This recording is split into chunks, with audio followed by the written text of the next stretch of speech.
Aneh nih muhibbin. Habib Rizik, Habib Ali Kuitang, Habib Ali siapa lagi itu, Habib Sehan, Habib sahabat aneh semua itu. Apakah dengan ada kasus ini kita harus putus persahabatan? Tidak. Misalnya ente Bib terbukti bukan zuriyah Nabi, so what? Kita tetap bersaudara sebagai sesama muslim, sebagai seorang mukmin. Innamal mu'minuna ikhwatun fa aslihu baina akhwaikum. Sesungguhnya sesama orang beriman itu saudara. Lemul dzurriyyah mau bukan saudara. Fa aslihu baina akhwaikum. Maka damaikanlah sesama saudaramu. Inilah kira-kira tugas fahmi tamami.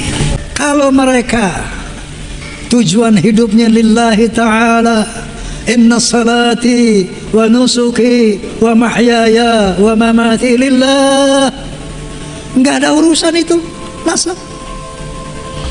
Indonesia dihadapkan dengan sebuah permasalahan yang tidak kecil, permasalahan yang besar, yaitu mengenai isu nasab.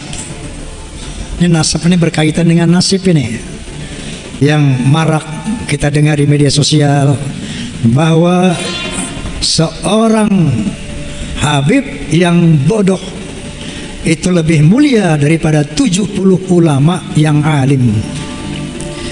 Ada lagi yang mengatakan kaki seorang habib yang bodoh lebih mulia dari 70 ulama yang alim. Kemudian ada lagi berita-berita khurafat yang disebarkan, didoktrinkan kepada umat. Misalnya saja yang sesungguhnya ini merendahkan Rasulullah SAW, bahwa mereka mengatakan leluhur mereka Imam Fatih Al-Muqaddam itu mi'raj 70 kali satu malam. Tiap malam mi'raj 70 kali satu malam menghadap Allah SWT. Artinya ini merendahkan Nabi kita Muhammad SAW, karena Nabi kita Muhammad SAW seumur hidup cuma satu kali mi'raj. Banyak lagi cerita-cerita khurafat bahwa hanya dengan sehelai kertas seorang ahli maksiat, kalau bawa ini kertas surat dari seorang habib, kasih tahu sama munkar wa nakir, ini surat dari Habib Fulan, insya Allah nanti kalau ditanya jangan jawab, kasih aja surat gue, masuk surga tanpa hisab. Banyak lagi khurafat-khurafat yang membuat umat Islam khususnya para ulama berpikir, merenung, apakah iya turunan Nabi seperti ini? Saya nih muhibbin kelas berapa? Di sini ada muhibbin nggak? Woi, ada muhibbin nggak? Kalau ada lewat sama gue. Aneh jadi muhibbin dari kecil. Ya, saya muhibbin ini dari masih muda udah muhibbin. Sampai sekarang umur saya 35 tahun masih muhibbin. Berapa umur gue sekarang? Jadi kalau bicara muhibbin lu nggak lawan gue. Begitu saya dengar Kiai Imad pertama kali, saya suudzon bilang, ini orang siapa sih ini? Datang-datang merungkat nasabah alawi PKI kali ini orang nih. Dulu saya begitu. Karena hal ini 500 tahun nggak pernah ada yang ganggu gugat ini nasab. 500 tahun. Dari abad ke-4, 5, 6, sampai ke-9 nggak ada yang ganggu gugat, nggak ada yang kutak-kutik. Ini siapa orang yang berani-berani kok merungkat, membatalkan nasab alawi sebagai zuriyah Nabi? Maka saya pun terpanggil untuk meneliti. Saya baca juga deh penelitian beliau. Tak, iya juga nih. Kemudian saya baca lagi dari yang mengcounter itu. Ternyata dari sana saya mulai sedikit meyakini kebenaran tesis Imaduddin, Kiai Haji Imaduddin. Saya baca counternya, katanya yang membuat itu Ali bin Abu Bakar As-Sakran. Dia bermimpi, dalam mimpinya Ubaidillah ini anaknya Ahmad bin Isa. Ubaidillah ini cucu Nabi berdasarkan mimpi. Ini secara hujah akliyah ini kurang bisa dipercaya. Saya ditelepon Habib Rizik.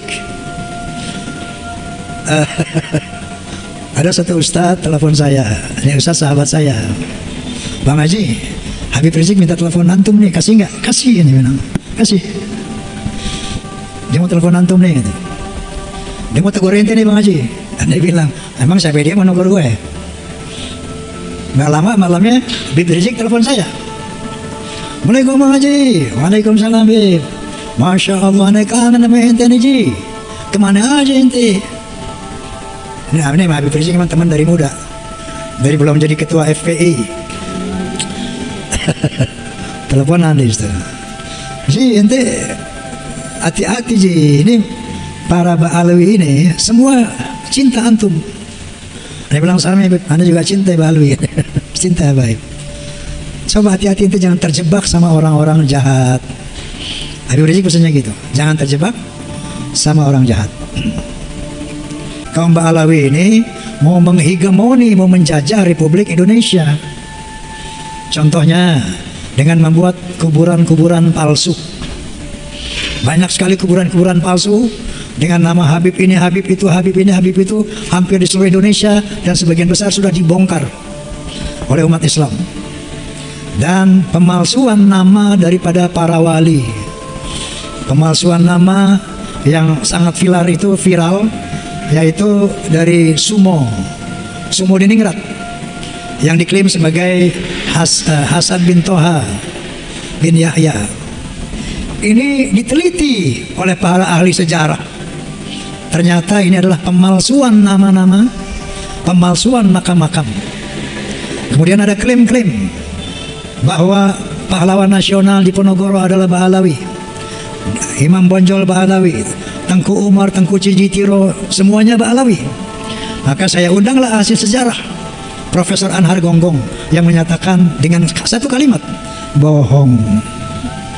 Dibuktikan dengan sejarah-sejarah. Sampai ada klaim bahwa Indonesia ini milik Tarim. Buktinya, lihat tuh, banyak kuburan wali-wali dari Tarim. Inilah kepentingan membuat kuburan-kuburan palsu.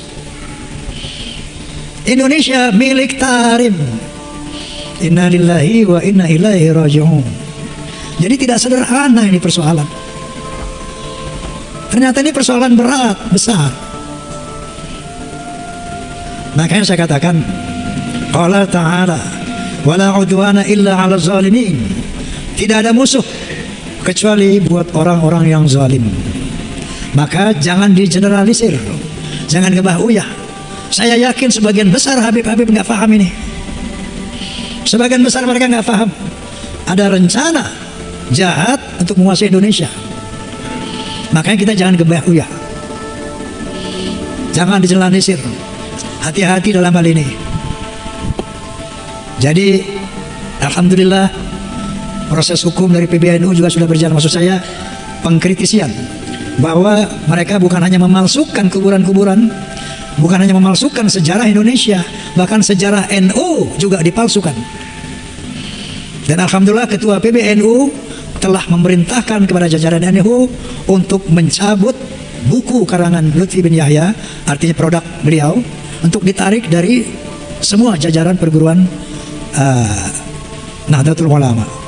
Nah, artinya sudah mulai tercium adanya pemerkosaan, pembelokan sejarah PBNU itu sendiri. Nah, saya katakan tadi ini bukan soal kecil, soal besar. Makanya mengatasinya pun harus hati-hati. Jangan terprovokasi sehingga yang berantem nanti masing-masing pribumi. Ya, lawan perang ini, hati-hati. Ntar kita berantem dia pada ngumpet. Betul. Yang berkelahi pada ini lolo nih. Dia di mana nanti? Dia nonton. Makanya hati-hati, jangan terprovokasi. Sebetulnya hal ini gampang banget. Oke, kalau dari dasar sejarah masih bisa diutak-atik. Filologi, itu filologi artinya ilmu sejarah peradaban manusia. Menurut Profesor Menahem Ali, ini orang Yaman ini asalnya tuh dari Kaukasus, bukan dari Arab. Ya. Kemudian secara genetika gampang kan? Ada bilang di podcast, Beb, ente udah ngomong dulu Beb, bahwa ketika antum melihat rambut Rasulullah SAW, ente bilang dulu sebelum ada kasus ini, ini nih ada rambut Nabi nih. Siapa yang ngaku-ngaku turunan Nabi, ayo tes DNA. Yang ngomong Habib Rizik sendiri itu. Ayo siapa yang ngaku-ngaku tes DNA. Terkelihatan yang benar yang salah. DNA Nabi kemana, lu kemana katanya. Dia sendiri yang ngomong. Tapi sekarang apa yang mereka bilang? Tes DNA haram. Sampai saya mengeluarkan satu analogi. Qala ta'ala, innama harrama alaikumul maitata wa dama wa lahmal khinzir wa ma uhilla bihi li ghairillah faman ittara ghayra baghin wa la 'adin fala ithma 'alaihi innallaha ghafurur rahim. Sesungguhnya diharamkan atas kamu 1 bangkai, 2 darah, 3 daging babi, dan 4 binatang yang disembelih tanpa nama Allah. Haram tuh. Tapi famanit turra, tapi barang siapa yang terpaksa, ghairu baghin, tidak menyukainya, wala adin, enggak keterlaluan makan babinya, fala itsma alaih, enggak berdosa baginya. Ini tes DNA bukan darurat lagi, mendesak untuk menyelesaikan masalah ini.